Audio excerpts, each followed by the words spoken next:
Hi guys, ఈ వీడియోలో మనం ఐఫ్రేమ్ ఎలిమెంట్స్ తో వీడియో ఎంబెడ్ చేయడం ఎలానో చూద్దాం. ఫస్ట్ ఆఫ్ ఆల్ ఐఫ్రేమ్ అంటే ఏంటి? ఐఫ్రేమ్ అంటే ఇన్లైన్ ఫ్రేమ్. ఇది ఒక ఇన్లైన్ ఎలిమెంట్. దీని త్రూ మీ HTML పేజ్ లోకి వేరే HTML కంటెంట్ ని ఎంబెడ్ చేయొచ్చు. ఇది ఐఫ్రేమ్ సింటాక్స్.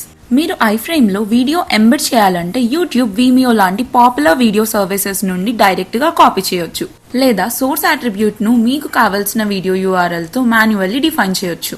ఈ ఐఫ్రేమ్ ని మీరు మీకు తగ్గట్టుగా కస్టమైజ్ చేసుకోవచ్చు, లేదా డైరెక్ట్ గా మీ యూట్యూబ్ వీడియో లింక్ తీసుకొని సోర్స్ లో పేస్ట్ చేయొచ్చు. యూట్యూబ్ షేర్ లింక్ ఫార్మాట్ ఇలా ఉంటే ఎంబెడ్ చేయాలంటే మనం ఇలా ఈ ఫార్మాట్ కి మార్చాలి. యూట్యూబ్ నుండే కాకుండా వేరే సోర్సెస్ నుండి కూడా మీరు వీడియో ఎంబెడ్ చేయొచ్చు, లైక్ పిక్సబే. ఈ ఎగ్జాంపుల్ మనం మ్యాప్స్ ని ఎంబెడ్ చేయడానికి యూజ్ చేస్తాం. డైరెక్ట్ HTML ఎంబెడ్ చేయాలంటే సోర్స్ కాకుండా సోర్స్ డాక్ అట్రిబ్యూట్ యూజ్ చేయాలి.